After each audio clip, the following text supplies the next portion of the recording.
এই চার বেদের সৌত সূত্রগুলো আলোচনা করবো। দেখো, ঋগ্বেদের সৌত সূত্র হচ্ছে আশ্বলায়ন, 2 নম্বর হচ্ছে সাংখ্যায়ন, 3 হচ্ছে পৌষণম। পৌষণটা দরকার নেই, আশ্বলায়ন আর সাংখ্যায়ন। সামবেদের হচ্ছে জৈমিনীয়, লাটায়ন বা আস্যকল্প দাহান, জৈমিনীয়। যজুর্বেদের, শুক্ল যজুর্বেদের সৌত সূত্র হচ্ছে বোধায়ন, আপস্তম্ভ, মানব, হিরণ্যকেশী, বৈখানস। এবং শুক্ল যজুর্বেদের হচ্ছে কাত্যায়ন। এবং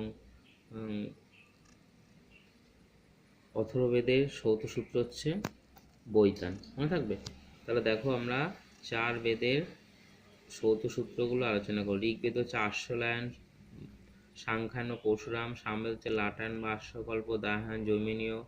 যজুর্বেদে বোধায়ন, আপস্তম্ভ, মানব, হিরণ্যকেশ, বৈখানস। এটা কৃষ্ণ যজুর্বেদ। আর শুক্ল যজুর্বেদ হচ্ছে কাত্যায়ন। আর অথর্ববেদের সৌত সূত্র হচ্ছে বৈতায়ন। ঠিক আছে? দেখো, ভালো করে তোমরা এটা পড়ে নেবে, পরীক্ষা আসবে কিন্তু।